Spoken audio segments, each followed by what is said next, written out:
First, let's start with a simple ball throw. In this example, my friend and I have a baseball throwing back and forth. We will compare two methods of finding out the velocity of the ball mid-air. On this freezing cold day, my friend Noah decided to take a drone to get a more steady shot.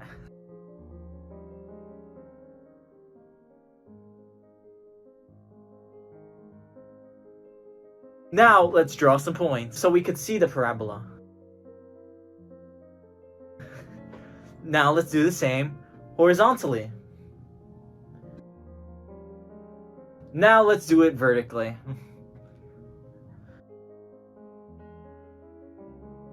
Now let's use both of the components that we have just seen. For the calculus method, it is a very extensive work of math. I personally would not do it.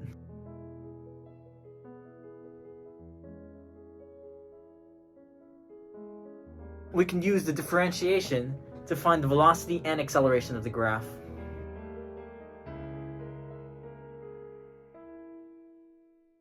Let's go to the kinematics now.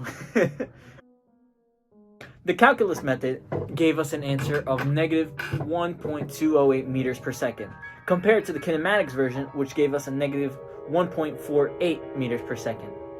This shows how both methods are also viable options, but it should be noted that the gravitational force is being implemented in the kinematics version compared to the calculus version, which is not being used, which would make the kinematics version more accurate. Now let's discuss how the horizontal and vertical components of the projectile are separate. My associate will go into more depth about this. Take it away, Noah. Thank you, Nomar. For the second example, I will be showing how a moving projectile can be split between its horizontal and vertical components. For this demonstration, I used a toy gun. In order to capture a good video that shows the bullet traveling clearly, we went to the boys' locker room where there was enough space and good lighting. After shooting the toy gun, we can see that it took 2.1 seconds for the dart to land. Now, let's isolate for the different components by drawing lines that will trace the dart. Theoretically, if my hypothesis were true, then it would take the same 2.1 seconds for the bullet to free fall from the same exact height, since they both start in the same vertical position. Let's watch the next clip to find out. Wow, that's pretty cool. After shooting the dart and dropping it from the same position, we can see that it basically took the same exact time for the dart to land. So why is this the case? Well, this is because if you only isolate for the vertical component of this projectile, the two examples are identical. Let's visualize this by overlapping the two clips and draw some helpful guiding lines. So basically, this experiment demonstrates how the air time is completely the same for both of these examples. When I drop the bullet and when I shoot the bullet from the gun, they have the same air time because the horizontal and vertical components are completely separate. Even though the two times are very similar, we should still go over why they aren't exactly the same. First off, a major cause for this percentage of error is due to the material of the dart, since it is made out of a very lightweight foam. This causes extra air friction, which changes the trajectory a little bit. Another thing to note is the misaligned camera angle that this was shot at.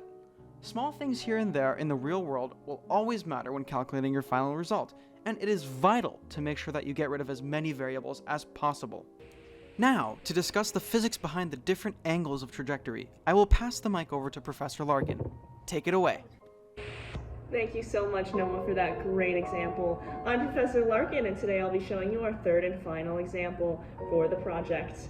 Today I'm going to be talking about the relation between the angle at which an object is launched and the position it lands at. So, fun physics fact you might not know.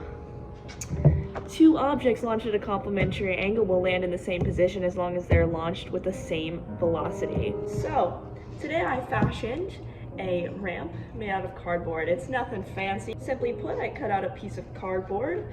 This is 8 inches long, and it is adjustable to any angle. These angles are simply inserted into the ramp through ridges that I created with scissors, just like so.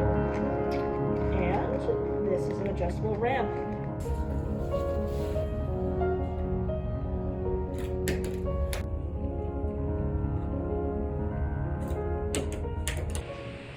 Now let's slow down the footage to draw some points to better visualize the path of the object.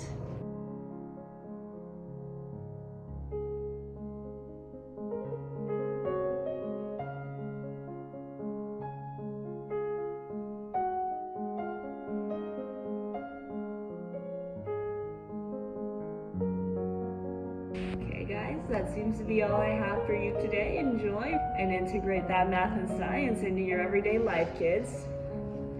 It's nice. I mean, time's running out and my coffee's running out. Gotta go grab a fresh one.